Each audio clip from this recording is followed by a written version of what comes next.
ළඟදී ජනාධිපතිතුමා කතා කළා. මට දුරකථනයෙන් කතා කරන්න හම්බුණා. ඉතින් මේ ඇහුවා කොහොමද වැඩ පිළිවෙල කියලා එතුමත් ඇහුවා. මං ඉතින් කිව්වා මේ හොරුවල්ලන වැඩේ නම් ඊටාම සාර්ථකව කෙරෙනවා. ඒක වෙන හිටපු රජයන් එක්ක බලද්දී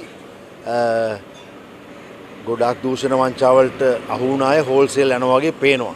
ඒ වගේම ගරු අධිකරණයත් හොඳම තීන්දුව දෙමින් මේ ඒ අයගේ සිරගත කරනවා වාගම ඒ අයගෙන් ලැබෙන තියෙන සල්ලිත් කෝටි ගණන් ලැබෙනවා අපි දැක්කා. ඒව රාජසන්ත කරනවා අපි දැක්කා. ඔබතුමා මේ අවුරුදු ගානක් මාස ගානක් වගේ මේ බන්ධනාගාර ගත වෙලා ඉන්නේ. අවුරුද්දයි මාස 7ක්. අවුරුද්දයි මාස 7ක්. එතකොට ඒ අත්දැකීම් සහ ඒවත් එක්ක මේ නීගමයේ ගැටුම සම්බන්ධයෙන් කොහොමද ඔබ දකින්නේ? මට ආරංචි විදිහට මොකක් හරි මත්ද්‍රව්‍ය ගැන ඔත්තුවක් දුන්නා කියලා තමයි මුලින්ම ඇති වෙලා තියෙන ප්‍රශ්නේ.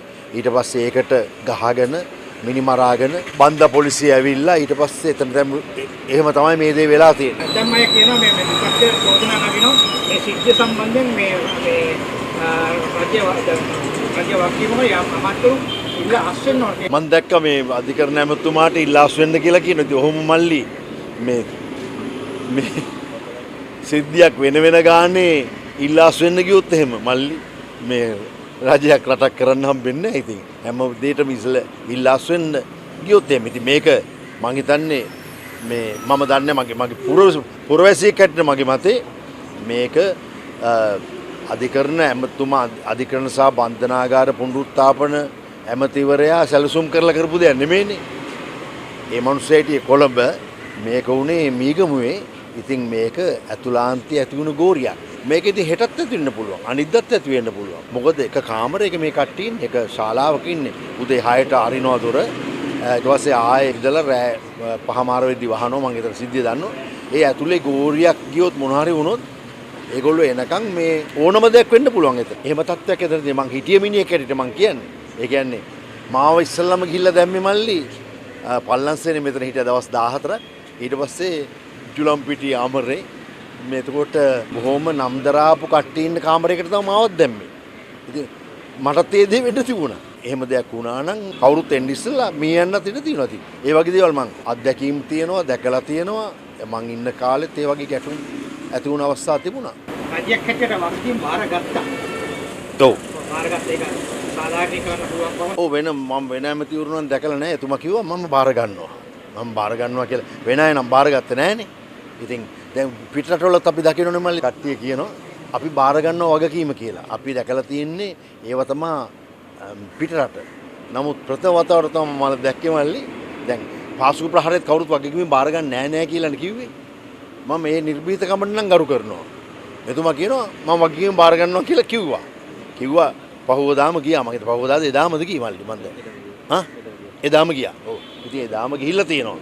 ඉතින් නමුත් පාස්කු ප්‍රහාරයට නම් ආවේ මල්ලි දවස් දෙක තුනක් පහුවෙලා නේද හිටපු ජනාධිපතිතුමෙකුත් එහෙම පරක් වෙලා ආවේ බාර ගන්න කෙනෙක් තාම කවුරුත් බාරගත්තේ නැහැනේ මල්ලි. ඉතින් මේ අපේ මගේ සහෝදර නළුවෙක් යසපාල දිනානක්කාරගේ පුත්‍රයා. එතකොට අපේ විජේ කුමාරතුංග මහත්මයාගේ කොහොම හිතවත්කම් තියෙන කෙනෙක්. ඉතින් මේ මම හිතන්නේ ඔවුන් මේක සැලසුම් කරා කියලා මං හිතන්නේ නැහැ. ඒ කියන්නේ මම රජයෙන් සැලසුම් කරලා මේක දෙයක් වුණා කියලා මම හිතන්නේ නැහැ. සුදුහුණු ගන්න යන්නෙත් නැහැ. මේ නරකයි කියලා විවේචනය කරන්න යන්නෙත් නැහැ. පරීක්ෂණයක් පැවැත්වුණා ඒ ගැන. ඉතින් ඒ පරීක්ෂණයේදී කොහොමද වුනේ? හැබැයි අමානුෂික විදිහට මේ අර අදත් දැක්කා කොසු බටවලින් මෙයාල ගල් අතහැරලා එහෙම මරලා තිබුණා බන්දෑකේ නිලධාරී. ওই බන්දෑකේ නිලධාරීන් මේ මම අඟුරුකොළ පැලසෙද්දි මහරෑ එකපාරට කඩාපයින්නවා.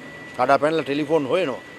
ඉතින් මම මේක ඇත්තටම දකින්නේ පුරවැසියෙක් හැටියට මේක මේ ඩ්‍රග්ස් බිස්නස් එක කියන්නේ මුදල්නේ.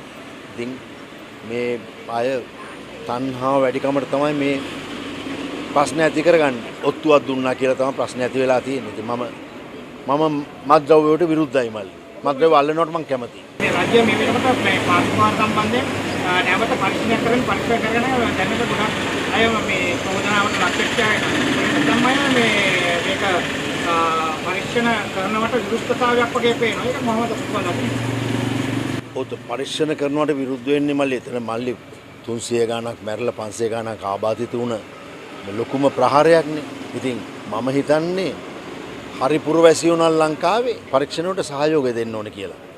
ඒවා මුරපද හංගන්නයි මේ හැංගෙන්නයි මේ විවේචනය කරන්නයි හොඳ නැහැ. පරීක්ෂණ වලට පූර්ණ සහයෝගය දෙන්න ඕන කියලායි මගේ මතය. මේ පරීක්ෂණ කරන කණ්ඩායම ගැන මට විශ්වාසයක් තියෙනවා. මේ පරීක්ෂණය හරියට කරලා මේ මහා සංහාරය කරපු අයව අල්ලයි කියන විශ්වාසය මගේ තව වෙනතුරු තියෙනවා. තාම මේ විශ්වාසය බිඳිලා නැහැ. අපි බලමු මොකද්ද ඉස්සරහට වෙන්නේ කියලා. නිලධාරි මණ්ඩලයෙන් හරි පරීක්ෂණයක් කරේ කියලා ඔබ විශ්වාසයක් තියෙනවා.